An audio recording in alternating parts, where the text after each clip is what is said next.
Hallelujah. सबको जय मसीह की। प्रभु का धन्यवाद करते हैं। प्रभु ने आज एक बार फिर हमें सुनहरी अवसर दिया है कि हम सर्वशक्तिमान परमेश्वर की हजूरी में एकत्र होकर उसकी हमदो मजीद करें और उसकी तारीफ करें। आज जैसे पूरे वर्ल्ड के अंदर क्रिसमस का त्योहार मनाया जाता है, उसमें गीत गाए जाते हैं, खुदा की आराधना की जाती है और उसकी महिमा की जाती है। उसी प्रकार आज हमें यह समझना बड़ा जरूरी है, जैसे गीत गा रहे थे कि एक तारा चमका है।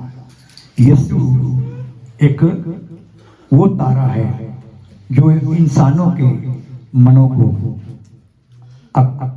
प्रकाशमान करता है। क्या करता है? प्रकाशमान करता है। एक ऐसी ज्योति है जो आपके हृदय के अंदर चमकना चाहती है और आपको प्रकाशमान करती है। आपने प्रकाशमान कहां से होना है, ये जानकारी करना आपके लिए बेहद जरूरी है कि वो तारा क्या है। यीशु क्या तारा है जो चमका है, जो आया है और वो क्या प्रकाशमान करना चाहता है। This is the very important for you. ये आपके लिए बेहद इंपॉर्टेंट है कि वो तारा क्या है जो आपके लिए प्रकाशमान हुआ है, प्रकट हुआ है, आपके जीवन में प्रकाशमान होना चाहता है। तो हम क्रिसमस अगर इसको मानते हैं कि ये क्रिसमस का दिन है, तो हमें इसको बड़ी शालीनता के साथ, बड़ी पवित्रता के साथ इसको सेलिब्रेट करना है, ना कि नाचते हुए या कोई स्मोकिंग करते हुए या कोई ड्रिंक करते हुए, शराब पीते हुए, ऐसी चीजों के द्वारा इसको सेलिब्रेट नहीं किया जाता। क्योंकि हम जिसकी प्रस्तिश करते हैं उसके बारे में लिखा हुआ है कि वो पवित्रों का पवित्र है, अति पवित्र परमेश्वर है। और आपको सबसे पहले ये जानना बड़ा जरूरी है कि यीशु मसीह आज के दिन इस दुनिया में क्यों आए, यीशु संसार में क्यों आए। मेरा विषय यही रहेगा, why came the Jesus in the world. यीशु संसार में क्यों आए, और ये जानना और ये इसको समझना आपके लिए, मेरे लिए अति आवश्यक है। इसके ऊपर गीत गाकर या डांस करते हुए, भंगड़ा पाकर इसको सेलिब्रेट करना, दिस इज नॉट राइट। ये अंडरस्टैंड करना कि यीशु क्यों आया और किस लिए आया और क्यों आए, उसको जानना। और जैसे मैंने कहा कि वो अगर तारा है तो आपको ये जानना कि तारा प्रकाश देता है और वो आपके जीवन के अंदर वो प्रकाश देना चाहता है जिसके आपकी जिंदगी पाप से मुक्त होकर परमेश्वर की ओर आकर्षित हो जाए और आप परमेश्वर के प्यारे लोग कहलाए जाए। मेरे साथ एक वचन पढ़ेंगे, हम स्टडी करेंगे यशायाह नबी का किताब, उसका 9वां अध्याय 6वें पद से आप मेरे साथ पढ़िए। यशायाह की किताब उसका 9 का 6 से पढ़िए। क्योंकि हमारे लिए एक बालक उत्पन्न हुआ, हाँ।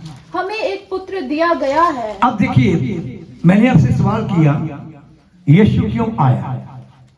आपको ये जानकारी करनी है कि यीशु संसार में क्यों आया। जब हम बाइबल को पढ़ते, बाइबल स्टडी करते हैं, तो बाइबल कहती है कि आदम को खुदा ने मिट्टी से बनाया। किससे बनाया बेटे? मिट्टी से। और मिट्टी से बनाकर उसके अंदर अपना साफ फूंक दिया। क्या किया? अपना साफ फूंका। और जब खुदा ने बच्चों अपना साफ फूंका तो आदम क्या बन गया? जीवित प्राणी। आदम क्या बन गया? जीवित प्राणी। और आदम जब जीवित प्राणी बना, उसके अंदर 2 काम हुए। पहली बात, कई बार मैं आपको बता चुका, उसके अंदर 2 काम हुए। पहली बात, उसके बाहरी शरीर में जान आ गई। जो मिट्टी का था उसके अंदर क्या आ गई? जान आ गई, क्योंकि वो मिट्टी का था और मिट्टी बेजान चीज है, उसके अंदर जान नहीं होती। लेकिन जब खुदाए अजीम ने अपना साह उस मिट्टी के अंदर फूंक दिया, उसके अंदर जान आई और जान आने के बाद उसके अंदर एक आत्मिक व्यक्ति पैदा हो गया। दो काम हुए, अंदर आत्मिक व्यक्ति पैदा हुआ, बाहर जान आ गई। बाहर क्या आ गई? जान आ गई। जिससे मैं भी बोल रहा हूँ, चलता हूँ, फिरता हूँ, आप भी बोलते बेटे चलते हैं, फिरते हैं। बाहरी शरीर में जान आ गई और भीतरी शरीर के भीतर में एक आत्मिक व्यक्ति पैदा हुआ। और जब आत्मिक व्यक्ति पैदा हुआ तो परमेश्वर ने उसको एक खूबसूरत बाग बनाकर उसके अंदर रख दिया। एक खूबसूरत बाग बनाकर उसके अंदर क्या किया? खुदाए अजीब ने उसको रखा। जब खूबसूरत बाग के अंदर उसको रख दिया और उसको बेटे साथ में अपने हुक्म भी प्रोवाइड करवा दिए। अपने हुक्म उसको दे दिए कि मेरा हुक्म ये है, आदम मैंने तुझे अदन की वाटिका में रखा है जो बहुत खूबसूरत है, उसमें तेरे खाने के लिए हर प्रकार के क्या है? फल है, फ्रूट है, हर फ्रूट तू खा सकता है, लेकिन एक फ्रूट यो बीच में है, विचकार में लगा हुआ बाग के, उसको ना तू छूना ना खाना। जिस दिन तू उसको छुएगा या खाएगा आदम तू मर जाएगा। और मेरे प्यारे, ये कमांडमेंट खुदा ने आदम को दिया। उसको बनाकर रखने के बाद खुदा ने उसको हुक्म दिया। और जब खुदा अजीब ने उसको हुक्म दिया कि ना खाना ना उसको छूना, और मेरे प्यारे एक दिन क्या हुआ कि उसकी पत्नी ने उस फल को तोड़ा और खा लिया। और किसके कहने पर खाया? शैतान के कहने पर खा लिया, जो परमेश्वर का विरोधी था। और जिस आदम को उसने बनाया था, परमेश्वर के विरोध के कारण वो आदम का भी विरोधी बन गया कि वो उसकी आज्ञा क्यों कर माने। और मेरे प्रिय, हवा ने जब वो शैतान का सामना किया, उसने शैतान उसके पास आया। किसके पास? हवा के पास, अदन की वाटिका में। तो उसने उसको बहकाया और बहकाकर कहा कि क्या परमेश्वर ने आपको अदन का कोई फल खाने के लिए अनुमति नहीं दी? जब वो जानता था कि परमेश्वर ने सारे फलों को खाने के लिए कहा सिवाय एक फल के, लेकिन वो हवा को बहकाना चाहता था कि हवा अपने मुंह से बोले, हवा अपने मुंह से कुछ उगले। आज भी हमारे जीवन में ये चीजें आती हैं कि बड़े लोग चालाकी के साथ आपके पास आते हैं और आपके मुंह से कुछ ना कुछ गलत चीजें निकालने का प्रयास करते हैं। लेकिन आपको बड़े स्ट्रांग बनना होगा इन द स्पिरिट, खुदा की आत्मा में, खुदा के वचन में, कि कोई आपके मुंह से अनुचित बात को निकाल ना सके, बल्कि आप सातर रहे। आपका विरोधी भी आएगा, कहेगा फलाना बंदा आपके खिलाफ बोल रहा था, बोलिए बोलता तो भैया खुदा उसको भी बरकत दे और तुझे भी क्या करे? बरकत। वो क्यों कह रहा है कि फलाना आदमी आपके खिलाफ बोल रहा? आपके मुंह से भी निकालना चाहता कि आप भी कुछ उसके खिलाफ क्या करे? निकाले, और वो जाकर उसको भी कहे, आपको भी कह रहा है और उसको भी कहे।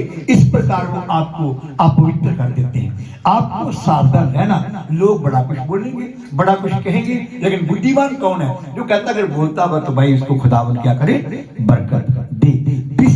Wisdom from the God. ये विजडम जो है ये खुदा की तरफ से है। आपको कभी भी बड़ी जल्दी में प्रोवोक्ड, जिसको हम कहते हैं प्रोवोक्ड, अपने आप को गुस्से में, क्रोध में, क्योंकि ये क्रोध जो गुस्सा है ये कभी भी प्रभु की ओर से नहीं है, ये शैतान की ओर से आता है। अगर आप याकूब की पत्री उसको पढ़ेंगे तो वहां पर लिखा हुआ है। और मैं वही विषय कहना चाहता हूँ कि why came the Jesus in the world, यीशु मसीह क्यों संसार के अंदर आए। ये चीजों को आपको अंडरस्टैंड करना, आपको जानना, आपको समझना आपके लिए बेहद जरूरी है। यदि मेरी बहन एस्टर जी आप इन चीजों को अंडरस्टैंड नहीं कर पाते, मेरे बच्चियों आप समझ नहीं पाते, जवानों भाइयों, तो मैं आपको कहना चाहता हूं आपका मसीह में आना बेकार है। इनको अंडरस्टैंड करना, समझना बड़ा जरूरी है।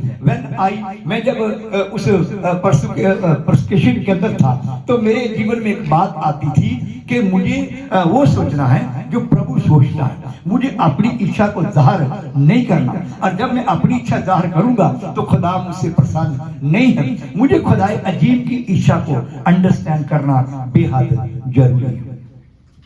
मैं आपको बताता कि हवा बहकाई, बेटे क्या हुआ?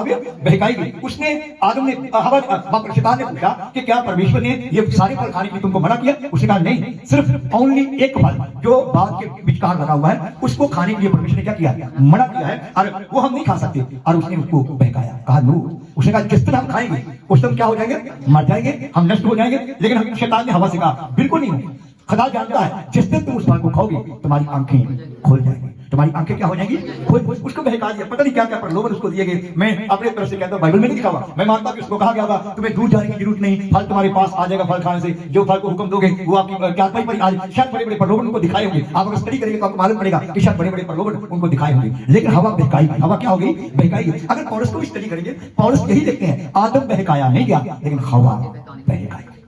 आज भी मैंने भी कहा कि पहली शक्ति बहकाई जाती है और जल्दबाजी में बहका दिया, बड़ा बुद्धिमान बनना, सावधान रहना। प्रभु की सो मैनी पीपल्स, प्रभु की दासियां, यंग लेडीज जिन्होंने आत्मा को भरपूरी के साथ पा लिया और वो वर्ल्ड में प्रचार कर रहे हैं और वर्ल्ड में एक जबरदस्त टीचिंग देते हैं।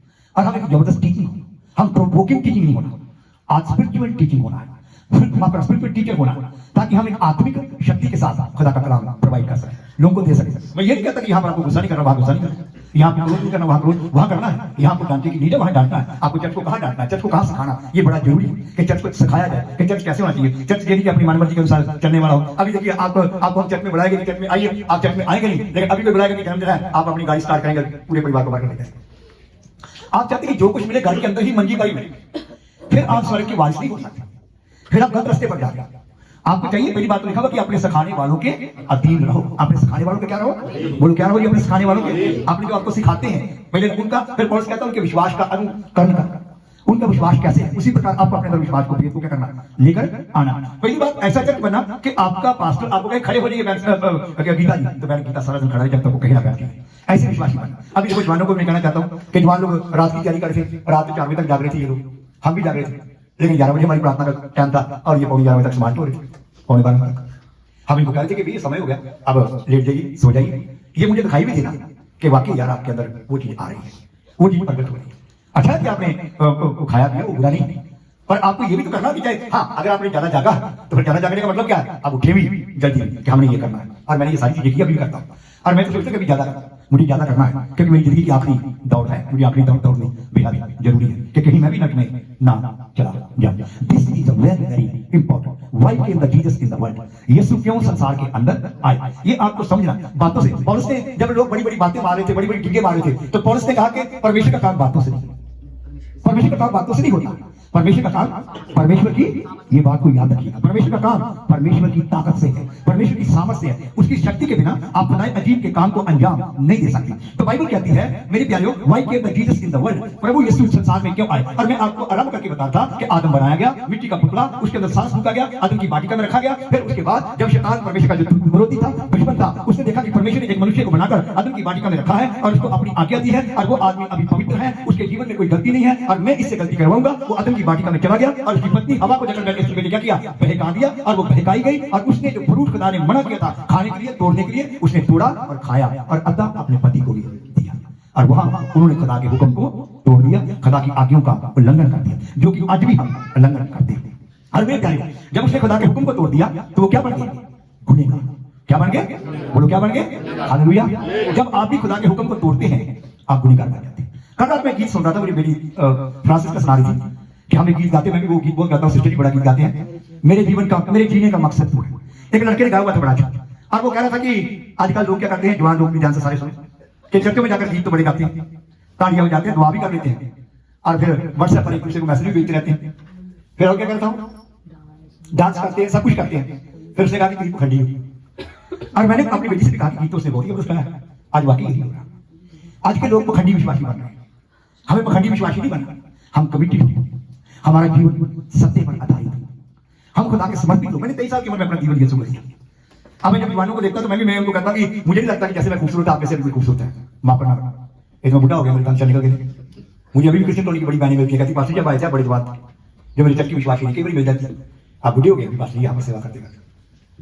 और मुझे यहाँ पर भी बहुत लोग कहते हैं कि पास्टर जी आप फौजी अफसर लगते हैं, बड़े बड़े खूबसूरत जवान कहते हैं। और मैंने 23 साल की उम्र में अपना दिल यीशु को दे दिया, और जब मैंने दिया, मैंने एक फैसला लिया कि पीछे मुड़ना नहीं। जवानों का आज मैं कह रहा हूं कि आपके अंदर फुर्ती कितनी होनी चाहिए, आपको कितना फुर्ती करने वाला जी, ऐसे नहीं कि शेकेंड जो मरोड़ते रहो तो पास्टर बेचारा खड़ा रहे। बुद्धिमानी वाली वाल आपके कितने सुंदर हैं, मेरे भी वाल अनिल कपूर वर्गे थे, चढ़ गए आज भी बड़े, खुदा का शुक्र है नहीं बड़े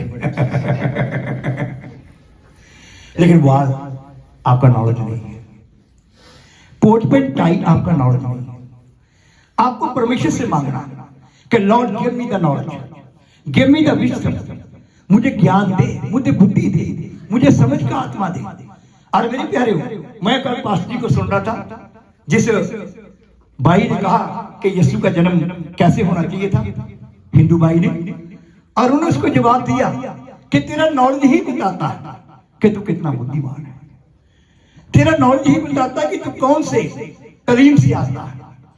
क्योंकि जो ईश्वर से डरते हैं, पहली बात तो कभी भी किसी पर गलत काम नहीं करते, किसी पर हमला नहीं करते, क्योंकि वो ईश्वर से डरते हैं, इंसान से नहीं डरते। हमें खुदाए अजीम से डरना है, इंसान से नहीं। तो मेरे प्यारे, आपका नॉलेज स्वर्गीय नॉलेज, आपका नॉलेज क्या हो, स्वर्गीय नॉलेज। बाइबल कहती है, व्हाई केम द जीसस, और मैंने कहा कि यीशु क्यों आए। जब आदम पाप में गिर गया, आदम के पाप के गिरने के कारण परमेश्वर ने उस आदम को दोबारा खड़ा करने के लिए वायदा किया, प्रॉमिस किया कि मैं अपने पुत्र को जगत में लेकर आऊंगा और वो तेरे सिर को कुचलेगा और तू उसकी हड्डी को डसेगा। मैं आपको सच कहूं, यीशु मसीह शैतान के सिर को कुचलने के लिए और परमेश्वर के बनाए हुए आदम को दोबारा खड़ा करने के लिए इस संसार में भेजे गए। Hallelujah, hallelujah, hallelujah, hallelujah. तो मेरे प्रिय लोगों, इसलिए यीशु मसीह आए ताकि जो आदम की वाटिका में बनाकर खुदा ने रखा था, जो पाप में गिर गया था, उसको दोबारा खड़ा करे। हालेलुया। क्योंकि परमेश्वर आदम से प्रेम करता है। किससे प्रेम करता है? अपने बनाए हुए आदम से। क्या करता है? बोलो, क्या करता है जी? Hallelujah, hallelujah, hallelujah, hallelujah, hallelujah. और वो आपसे भी बेहद प्रेम करता है। अभी प्रभु के वचन में लिखा हुआ है, पढ़िए रमेश, यशायाह में वापस आइए। यीशु के आने का रीजन क्या? क्योंकि हमारे लिए एक बालक उत्पन्न हुआ। देखिए, हमारे लिए कौन पैदा हुआ? एक बालक। हमारे लिए एक बालक पैदा हुआ। पढ़िए, हाँ बहन। हमें एक पुत्र दिया गया। अब लोगों को ये जानना बड़ा जरूरी है कि अभी यीशु के पैदा नहीं हुआ। अभी यीशु 750 साल तकरीबन बाद में पैदा हुआ। अभी यीशु पैदा नहीं हुआ। अभी यीशु तकरीबन 750 साल के बाद पैदा होंगे। और 750 साल पहले ही खुदा का दास यशायाह ये भविष्यवाणी, ये नबूवत कर रहा है कि एक बालक पैदा होगा। अभी यीशु पैदा नहीं हुआ। इसका मतलब यीशु मसीह कौन है, आपको ये जानना है। यीशु आम अवतारों की तरह नहीं है, आम लोगों की तरह नहीं है, आम ज्ञानियों की तरह नहीं है जिन्होंने ज्ञान को लिखा इस संसार के अंदर। यीशु मसीह के बारे में हजारों पेशेंट गवाहियां हैं जो बाइबल के अंदर मेरे पर लिखी गई हैं, और यीशु मसीह उन पेशेंट गवाहियों के आधार पर पैदा हुआ। Hallelujah, hallelujah, hallelujah. यीशु मसीह आम व्यक्ति नहीं है जिसने दुनिया का ज्ञान इधर उधर से इकट्ठा किया और अपनी बुक में लिख दिया। यीशु मसीह द सन ऑफ गॉड, जिसके बारे में नबी नबूवत करते थे कि वो आएगा। सबसे पहली नबूवत उसके आने के बारे में, उसको जगत में भेजने के बारे में उसके परमेश्वर ने, उसके पिता ने की कि मैं उसको भेजूंगा। वो स्त्री की संतान होगा। किसकी संतान होगा जी? मर्द की संतान नहीं, स्त्री की संतान। परमेश्वर के लिए बिना मर्द के बच्चा पैदा करना क्या मूर्खो डिफिकल्ट है? अगर परमेश्वर आदम को बनाता है, आदम को बनाकर अपना साफ फूंकता है, क्या वो बिना औरत के नहीं था? पहला आदम को बिना औरत के पैदा नहीं किया गया? क्या बिना सेक्स के पैदा नहीं किया गया? फिर आप क्यों कहते हैं कि यीशु मसीह सेक्स से पैदा नहीं था? अगर खुदाए अजीम पहले आदम को विदाउट सेक्स के पैदा करते हैं, अपनी आत्मा से पैदा करते हैं, अपनी मेरे हाथों से मिट्टी बनाकर उसको पैदा करते हैं, तो क्या खुदा के लिए ये मुश्किल काम है कि वो किसी भी नारी से कहे कि इसके अंदर बच्चा पैदा हो जाए और वो बच्चा पैदा ना हो? क्योंकि वो खुदा है, वो इंसान नहीं है। He is not man. वो खुदाए अजीब है जिसने पूरी संसार को रचा। पहले संसार को देखिए ना, ये संसार कितना जबरदस्त, कितना खूबसूरत है। इसकी वादियां, पहाड़ियां, समुद्र, दरिया, उनकी गहराइयों को, उनको देखिए ना, सोचिए ना, कभी विचार करिए। आसमान को देखिए, उनके तारों को देखिए, सूरज को देखिए, चांद को देखिए, और जमीन पर जो रचा गया उनको देखिए, तब जानिए कि खुदा कितना बड़ा है और कितना महान है। और खुदा के बच्चा पैदा हो जाए और उसको सेक्स की जरूरत हो, तो ये तो मूर्खता की बात है, क्योंकि वो खुद खुदा है। जिसने पहले आदम को बनाया और हवा को नहीं बनाया था, पहले आदम को बनाया और आदम को जीवित बनाकर अदन की वाटिका में रखा। हवा जीवित होने के बाद में बनाएंगे, यानी कि पहले हवा को भी बना दिया, आदम को बना दिया, दोनों को इकट्ठा जीवित किया। ऐसा नहीं, पहले आदम को बनाया और आदम को बनाकर जीवित किया गया और जीवित करके अदन की वाटिका में रखा गया। तब खुदा को लगा कि इसको सहायक की जरूरत है, मददगार की नहीं है। तब लिखा उसको गहरी नींद में सुला दिया और वो सो गया और फिर उसकी पसली निकाली और उसको पसली निकाल कर एक औरत बनाकर खुदा ने दी। तो मेरे प्रिय लोगों, खुदा का वचन why came the Jesus in the world, यीशु के वो संसार में आए।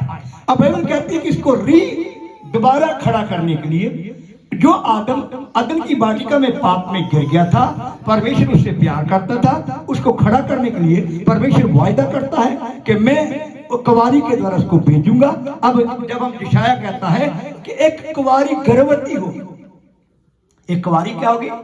अगर हम इसको भी पढ़ लें तो आगे जाकर उसके शायद 14 के साथ में लिखा हुआ कि तुम्हें कोई दूसरा, यहाँ लिखा हुआ तुम्हें कोई दूसरा जन नहीं दिया जाएगा, एक जन दिया जाएगा, एक कुंवारी गर्भवती हो जाएगी। और अब ये यशायाह कहता है, मैंने कहा कि 750 साल पहले, अभी यीशु बहन पैदा नहीं हुआ, 750 साल पहले उनके पैदा होने से पहले यशायाह कहता है तुम्हें एक पुत्र दिया जाएगा। जब इस्राएली लोग चिन्ह मांग रहे थे ना, तब वो कह रहा था, उनको कह रहा था कि तुम्हें और चिन्ह तो कोई नहीं दिया जाएगा, तुम्हें एक बेटा, एक पुत्र दिया जाएगा। क्या दिया जाएगा?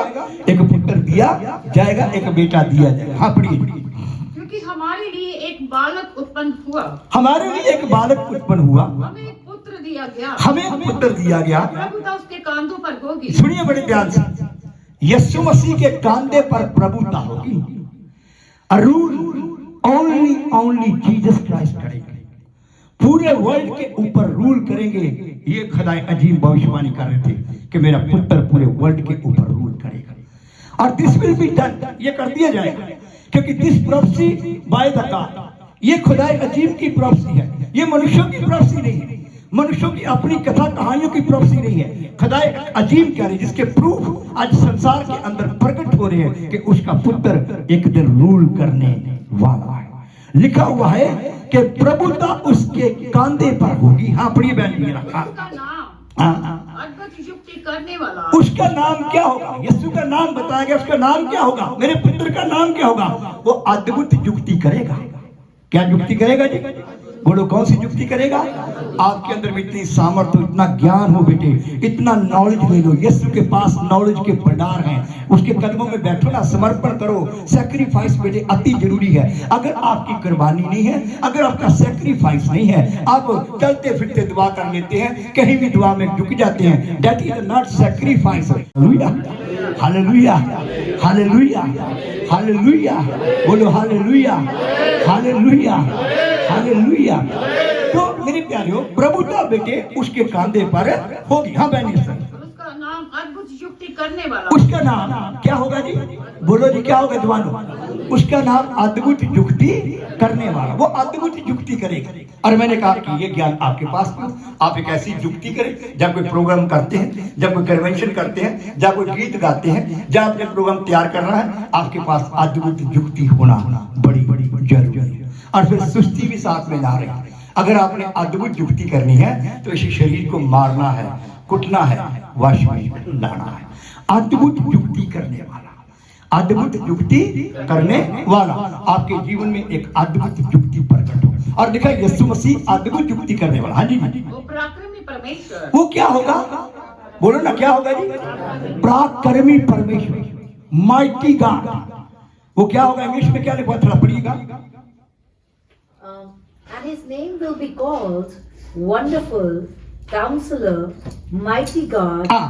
मैंने कहा कि पराक्रमी परमेश्वर, वो कोई मेरे वीक खुदा नहीं है, कमजोर गॉड नहीं है, वो पराक्रमी बेहतर परमेश्वर है। कौन सा परमेश्वर है जी? पराक्रमी परमेश्वर, माइटी गॉड। कौन सा गॉड है जी? हालेलुया, पढ़िए। हाँ, अनंत काल का पिता, और उसके दिनों का कोई अंत नहीं होगा।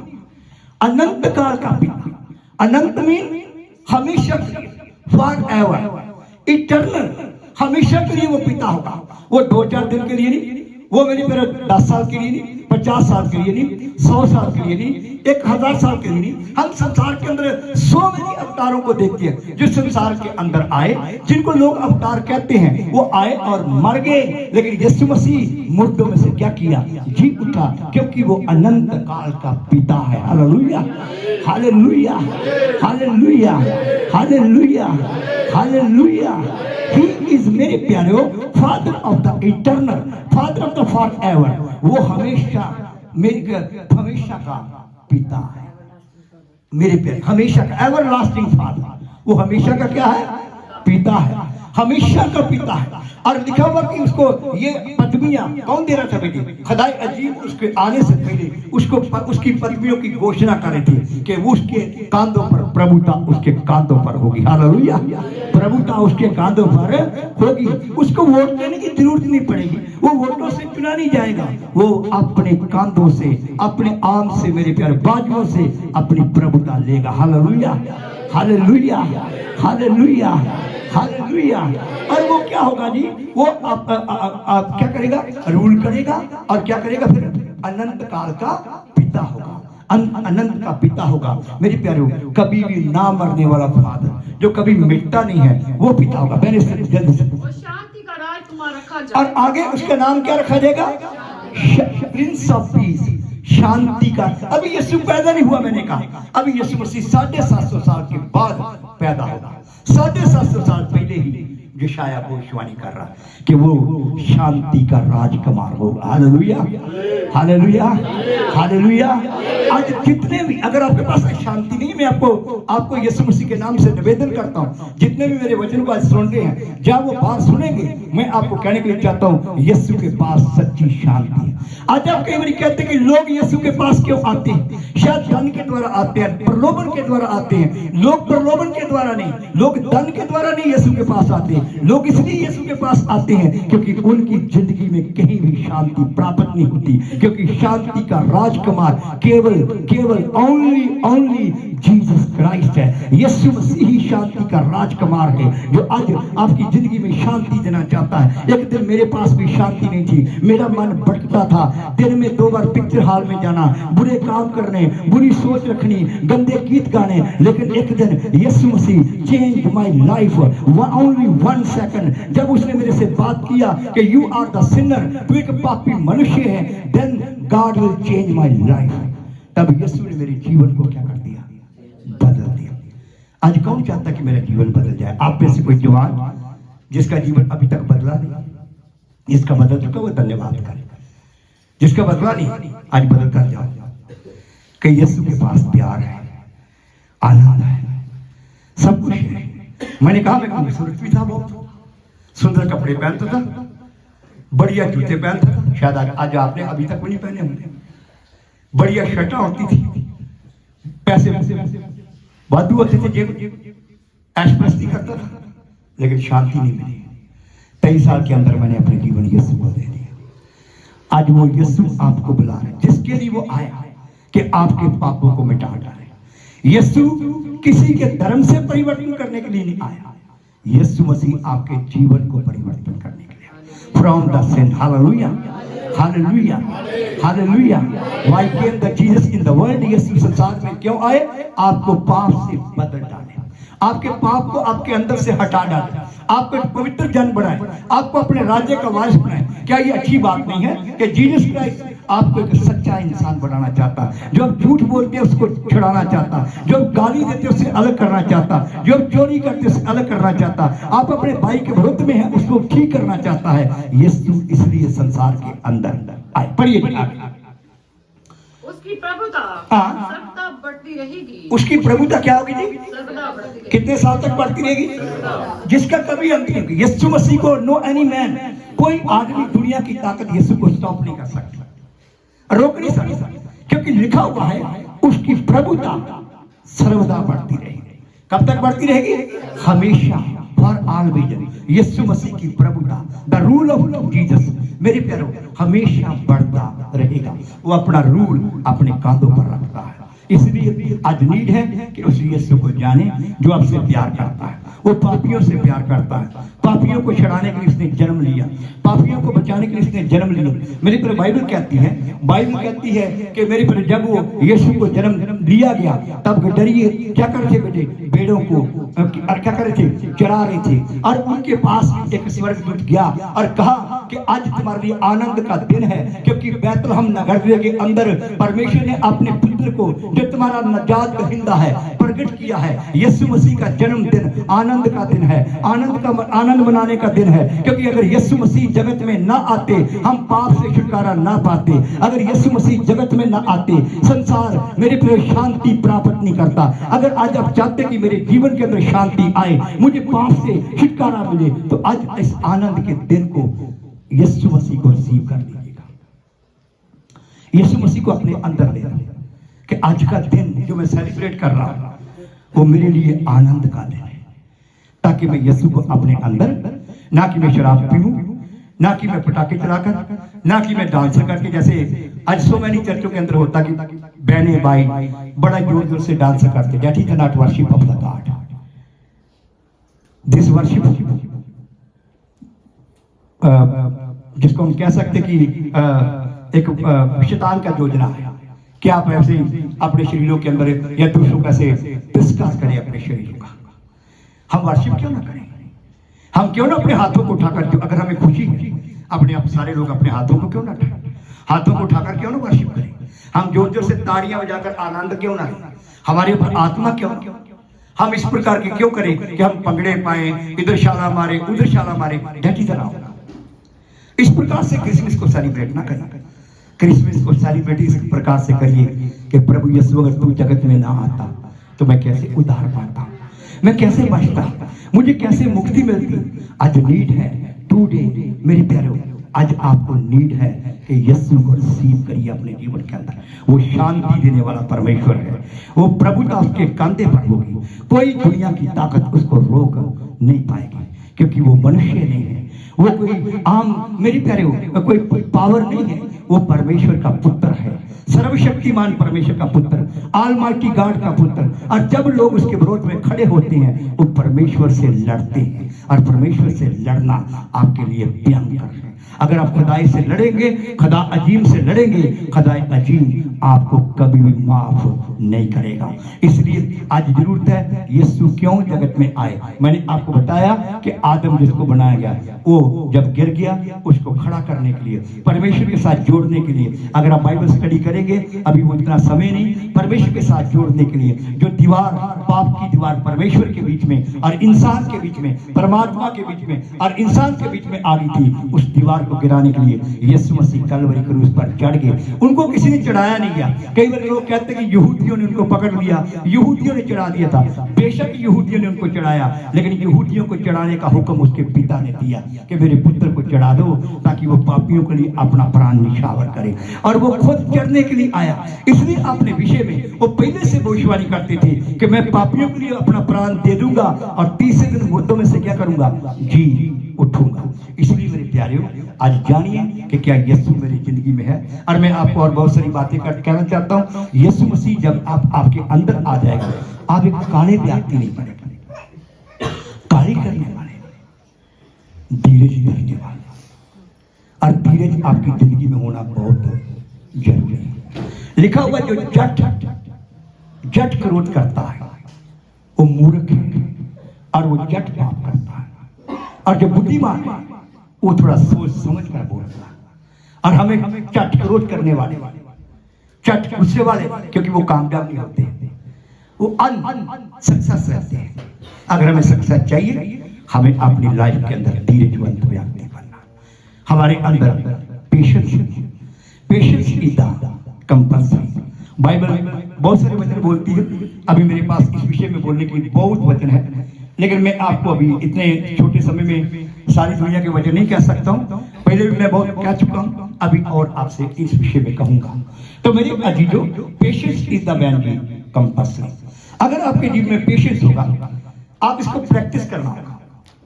आपके अंदर जब यीशु आते हैं तो यीशु मसीह के आने का मतलब है आत्मा भी आया है, धीरज भी आया है, विश्वास भी आया है। आपके अंदर आ गया। अब आप इसको प्रैक्टिस करनी होगी। जब तक आप खुदावंद यीशु मसीह के वचन को प्रैक्टिस नहीं करते, आप इसको जान नहीं सकते। Practice is the compass. मान लीजिए अभी कोई बहन या भाई मुझे उठकर गालियां देता है, बुरी गालियां निकालना चाहता है, और मैं एक विश्वासी हूं, और अब मेरे सामने मुझे गालियां दी जा रही है, पर मुझे प्रैक्टिस करना है कि नो, मुझे गाली नहीं देना। जब मैं प्रोवोकेड हो जाता हूं, भड़क जाता हूं, तो इसका मतलब है मैं बैक गया। मुझे वो सामर्थ्य नहीं मिली जिसके द्वारा मैं गालियों के ऊपर कब्जा कर सकता हूं। अपने सामने वाले व्यक्ति से जो मुझे गालियां दे रहा है, उसको कभी गाली नहीं दूं। मैं प्रोवोकेड हो गया। हमें ऐसे विश्वासी नहीं। इसका मतलब वी आर वीक, हम कमजोर हैं। अभी तक हम यीशु मसीह को जितना जानना था, जितना पहनना था, हम पहन नहीं पाए। हमें पहनना और जानना है। और मेरे प्यारे, लिखा हुआ कि पेशेंस इज द कंपल्सन, जरूरी, और इसको प्रैक्टिस करनी है। और जब हम मेरे प्यारे, हमें क्या करना, पेशेंस भी रखना है और सहना भी है। पेशेंस रखकर क्या करना है, सहना। जब सामने वाला गाली दे रहा है तो पेशेंस रख के क्या करिए, सहिएगा, गाली ना पड़ी, क्योंकि प्रैक्टिस करनी है कि मैं यीशु में हूं और यीशु मुझ में आ चुके हैं। और मेरे प्यारे, जब जल्दी गुस्से में नहीं आना। यदि जल्दी गुस्से में आएंगे तो फिर आप कैसे प्रभु को साबित कर पाएंगे? आपको अपने आप में कब्जा करना है। पेशेंस रखना बड़ा जरूरी है। मैं परसों अभी पौलुस को पढ़ा था। पौलुस रसूल लिखते हैं कि तुम्हारी कोमलता, नम्रता सारे मनुष्यों पर फैल जाए। वो इसलिए विश्वासियों को सिखाता। फिर वो अपने चेलों को कहता, बार बार ये वचन लोगों को दोहराओ, बार बार ये वचन कहो, बार बार कहता अपने वचन कहता, तुम्हारी कोमलता सब मनुष्यों पर क्या हो जाए, प्रकट हो जाए। मनुष्य जाने कि तुम कोमल लोग हो। क्या लोग हो? Hallelujah, hallelujah, hallelujah, hallelujah. और जब आपके सामने कोई आपको गालियां दे रहा है, तो आप जब कुछ और कर रहा है और आप प्रोवोकेड हो रहे, प्रोवोकेड मत होइएगा। आपको परिस्थिति को सामना करने की ताकत मिल जाएगी कि आपको परिस्थिति पर कैसे कब्जा करना है, कैसे संभलना। ये है धीरे धीरे। फिर आपको अगर कोई बुरा कह रहा है तो आपको माफ कैसे करना है, आपको माफी का स्वभाव। आपके दिल के अंदर क्या होगा जी? माफी का बेटे स्वभाव हो। अपने सामने वाले को माफ करें। जब हम माफ नहीं ना करते, माफ करने की आदत नहीं है, आपको परमेश्वर की बरकत को रोक देते हैं, खुदा की ब्लेसिंग को रोकते हैं। जो आपका विरोध करता है, जो आपकी निंदा करता है, जो आपको गाली देता है, उसको माफ कर दीजिएगा। क्या कर दीजिएगा? प्रभु यीशु ने कहा अपने दुश्मनों को माफ करो। जब यीशु मसीह कलवरी क्रूस पर थे, ऑन द क्रॉस, उन्होंने क्या कहा? हे पिता, इनको माफ कर दे, क्योंकि ये नहीं जानते ये क्या कर रहे हैं। ये नहीं जानते। जो आपको गालियां दे रहा है वो भी नहीं जान पाता उस समय कि वो क्या कर रहा, पाप कर रहा कि नहीं कर रहा। वो सोचता मैं बढ़िया काम कर रहा हूं। उसको भी माफ कर दीजिए। जब आप माफ करेंगे तब खुदा की भरपूरी, खुदा के सामने आपको घेरे में लेंगे। आप उसके बेटी और बेटे होंगे। और मेरे प्यारे, इसलिए माफ करने का स्वभाव आपके अंदर आना, दयालुता, माफ करने का स्वभाव, और क्या है बेटे? काइंडनेस, दयालुता। आपके दया करने वाले लोग क्या बने? आप दया। हालेलुया। क्योंकि प्रभु के लोग क्या है? दया करने वाले लोग हैं। फिर आपको एक और चीज समझना बड़ा जरूरी है कि आपको आत्मिक मैच्योरिटी, जिसको हम स्पिरिचुअल मैच्योरिटी कहते हैं, यानी कि आत्मा में समझदार होना, आत्मा की भरपूरी लेनी, स्पिरिचुअल मैच्योरिटी। आत्मिक व्यक्ति हूं आपको समझ आए गलत क्या है और सही क्या है, रॉन्ग क्या है और ठीक राइट क्या है, आपको अंडरस्टैंड करना। और ये कब आप समझ सकते हैं मेरी बहन? जब तक आपके अंदर आत्मिक मैच्योरिटी नहीं आती। आत्मिक मैच्योरिटी का आना आपके लिए बेहद जरूरी है। जब आप आत्मिक मैच्योरिटी, और ये आत्मिक मैच्योरिटी मेरी बहनों आपके अंदर कैसे आएगी? जब आप मेरे परीक्षाओं के अंदर निकलते हैं। परीक्षा समझते हो? जब आपके जीवन में परीक्षा आती है, घटनाएं आती हैं, बुखार आ जाता है, बीमारी आती है, निंदा होती है, वायलेंस आपके ऊपर होता है, जुर्म होता है, वो परीक्षाएं हैं।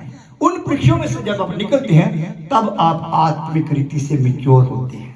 और यदि आप फिर भी मैच्योर नहीं होते तो रेवल्यूशन की किताब में लिखा हुआ परमेश्वर ने उन पर फोड़े निकाले, परमेश्वर ने उन पर मन मन पक्के ऐन को बरसाया, गले जिसको हम कहते हैं वो डाले, बर्फ के बड़े बड़े 40-40 किलो के पीस जो भी होने वाला ये घटना वो डाले, लेकिन उन्होंने परमेश्वर की निंदा ही की, उन्होंने इन विपत्तियों को लेकर मानना नहीं बनाया।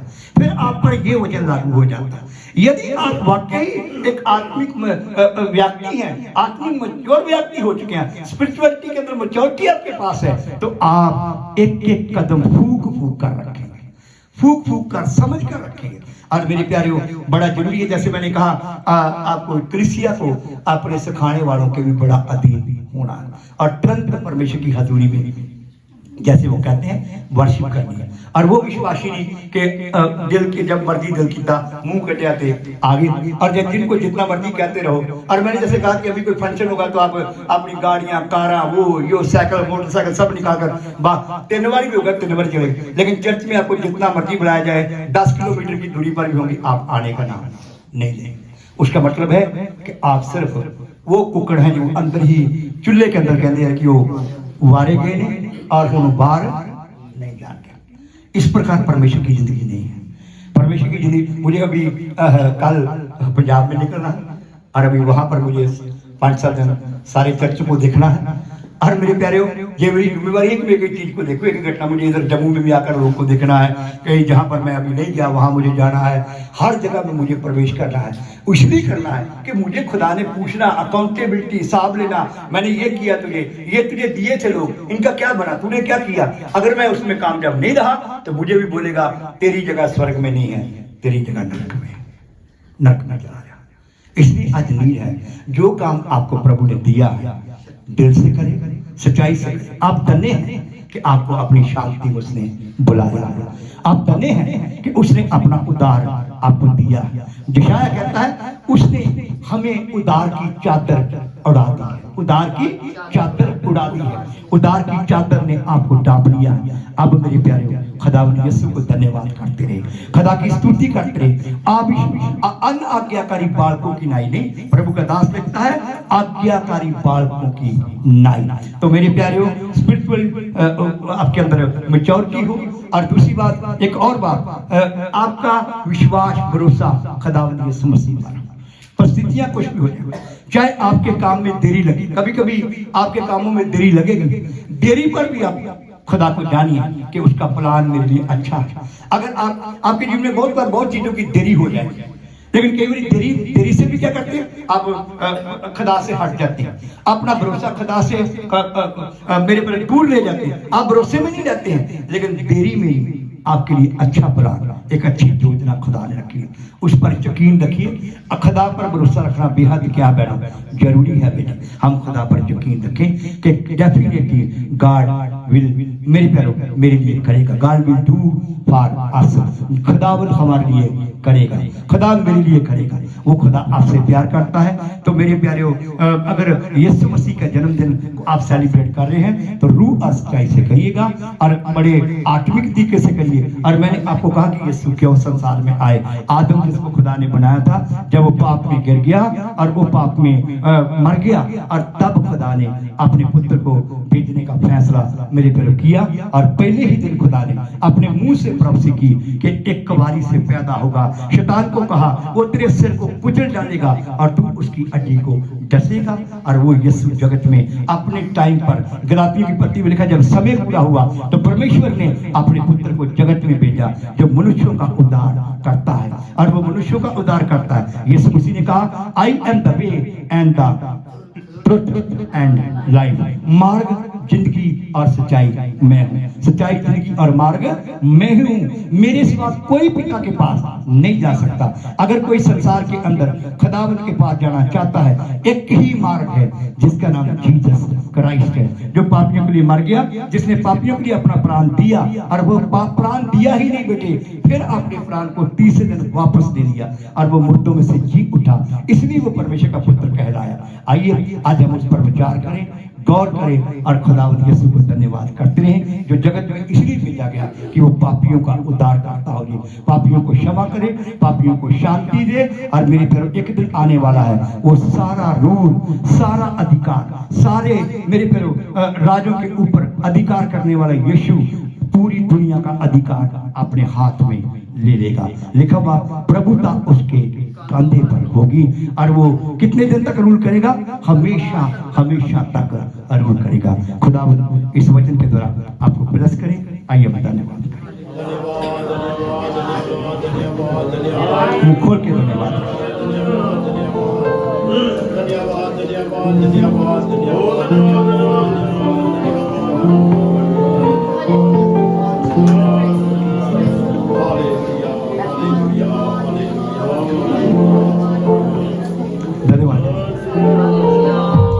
Hallelujah. Praise the Lord. Praise the Lord. Praise the Lord. Praise the Lord. धन्यवाद करिए, धन्यवाद करिए। हालेलुया, धन्यवाद करिए। हालेलुया।